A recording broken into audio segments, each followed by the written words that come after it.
അൽഹംദുലില്ലാ. എന്റെ ഇവിടെ കൂടിയിരിക്കുന്നത് നമ്മുടെ എല്ലാം മനസ്സിൽ രാജാവായിരിക്കുന്ന അഷ്റഫുൽ തഹ റസൂൽ കരീം സല്ലല്ലാഹു അലൈഹി വസല്ലം തങ്ങളുടെ ജന്മദിനം കൊണ്ടാടാനാണ്. നാം അല്ലാഹുവിന്റെ റസൂലിനെ സ്നേഹിക്കണം, പ്രേമിക്കണം, ഇഷ്ക് വെക്കണം, ഇഷ്ടപ്പെടണം.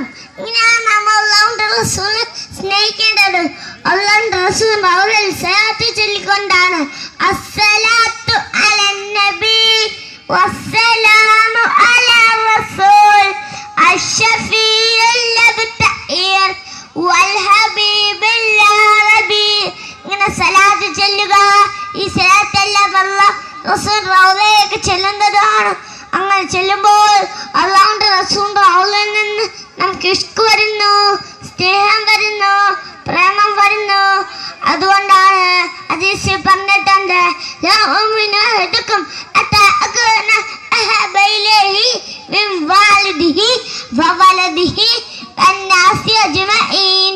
നിന്റെ മാതാപിതാക്കളെക്കാളും ഭാര്യ സന്താനങ്ങളെക്കാളും മറ്റുള്ള എല്ലാ വസ്തുക്കളെക്കാളും പുന്നാരെ സ്നേഹിക്കുന്നത് വരെ നിങ്ങൾ എല്ലാവരും പൂർണ്ണമാവുകയില്ല.